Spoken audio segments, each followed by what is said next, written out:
Welcome to today's cruise industry with Sue Bryant, cruise editor of the London Times and the cruise Amigos. We asked Sue about the status of today's cruise industry and if she'd heard anything about the cruise haters responding to the CDC public forum. I saw some of the comments or examples of some of the comments that people had put on, because it is an open consultation with the CDC, so anyone can post their lunatic opinion or whatever. And some people were saying, let's get on with it, let's get back to cruising, and other people are saying the usual petri dish stuff and sink them all and blah blah. But that's what you get when you invite public comment on something that I think personally is a business issue and a protocol issue and a hygiene issue. It's not. Why do they need to have 7,000 comments or whatever it was from members of the public? We kind of know that people who want to cruise will cruise, and people who call it a petri dish will never cruise. Yeah. So I totally agree with you. Bailey, the CEO of Royal Caribbean, is saying because they had this block of anti-cruise people that he wants people to go to the CDC and put in positive comments. The CDC thing ends tomorrow. And what did we expect? I mean, what? Really? Are we surprised by this? No, we're not remotely. I'm not. And I'm sure Michael Bailey's not surprised because, if you make it public that you're going to open this thing to debate, the cruise haters will go mad. They'll go wild. And they did. Yeah. But I mean, surely the CDC knows better than to kind of listen. They're all here as well. They are government employees, after all. Well, yes, quite.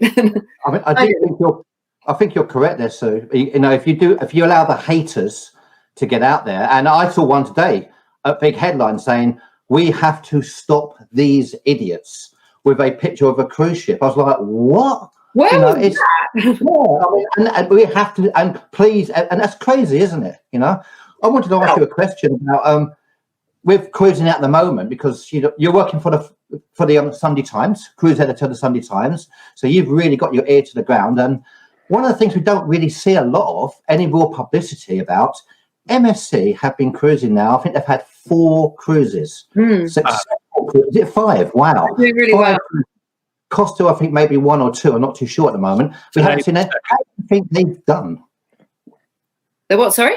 How do you think MSC have handled everything? I think MSC have been fantastic. I think they've been really good. And I think that what is particularly impressive is the fact that they're not afraid to be strict. So on the very first cruise, they kicked off 4 people who strayed from one of their bubble shore excursions. And I think that really gets the message home that, we will not tolerate this, because they do not want a case on board. They've got to stop it getting on board.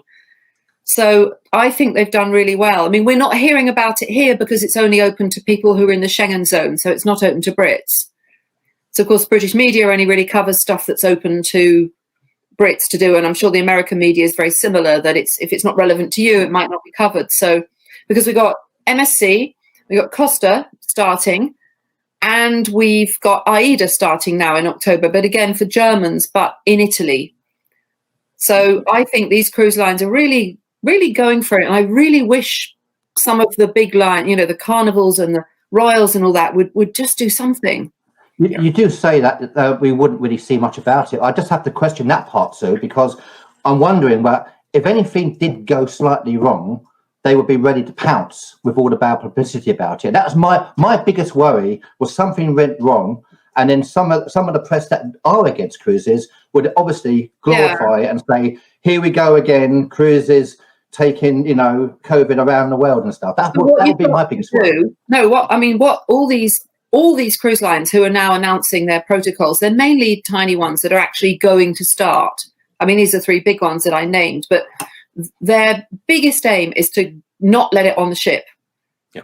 Which is where Hurtigruten went wrong. It was on the ship. If you keep it off the ship, and if you keep everyone on the ship in a bubble, which is very challenging on a big ship, but then you've got to have another stage of a plan if somebody brings it on the ship, and you've got to stop it spreading. And I suppose this is going to be the biggest issue. If one case gets on a ship, everyone goes into lockdown, the cruise is cancelled, then it's a nightmare. But I mean, God, how many stories have we heard about bars and hotels and resorts and ski resorts and everything where it's spread like wildfire? Like that guy in the news today who came back from holiday in Bolton and went on a pub crawl or something, or he went on a coach party and infected 200 people or whatever. Yeah. No one's using a petri dish there.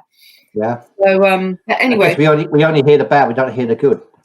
with Well, cruising, MSC has had five cruises now with no problems, at least that we know about. I think they're doing Costa really well. is on their second, and I have not heard anything of any type of problem with Costa so far. Their second ship actually sails today. Yeah.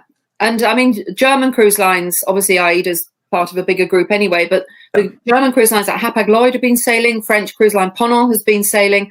And I can't remember what they said. They sent a release out this week saying they'd done so many cruises, but they've done loads. So And there's other cruise lines. Other cruise lines that people don't even know about.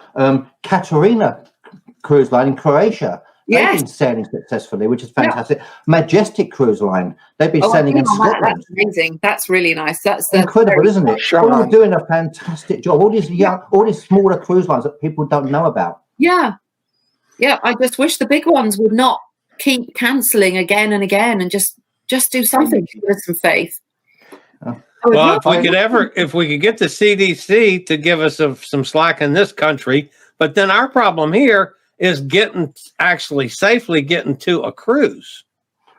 Yeah, and for instance, Sean just said, I'd rather be on a cruise than stuck in a tube or in a bar in London. The ironic thing about it, in some ways, Sean's correct, because that MSC ship for the last 5 weeks has probably been one of the safest places to be in the world. Yes, what you were saying about getting to the cruise, that's one of the reasons why the German market is doing so well, because a lot of Germans can drive to the port. So if they're doing a river cruise like the one I did, or if they're sailing from Hamburg, they will drive to the port. They won't use public transport. Stay in your little secure group. Yeah. And I suppose Americans who live near the coast can do that, but for everyone else, it's a long way. What do you think is going to happen in the next couple of months with cruises, Sue? What is your feeling, your gut feeling yourself, what's going to happen? Well, my gut feeling was that we were going to start up again, and that finally these endless delays and cruises being put off would be resolved.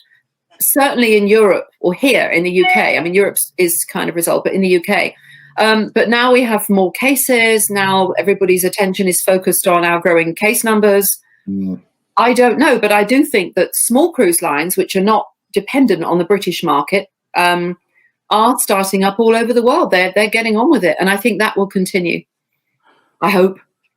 And do you think it can happen in America? Do you think our American friends, do you think that in the near future, Chillie and John can jump on a ship if they want to? They would be able to get to Barbados soon and get on a ship if they took multiple tests, and they could get themselves to Barbados, yes.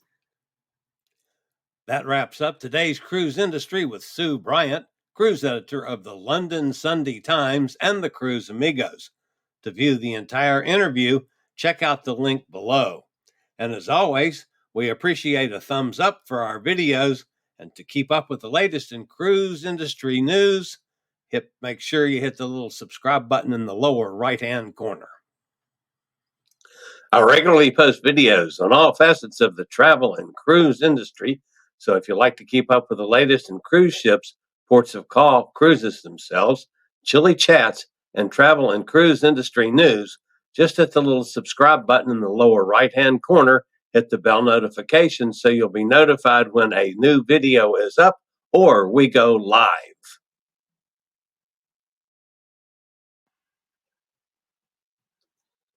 This video was produced by Chillie's Cruises.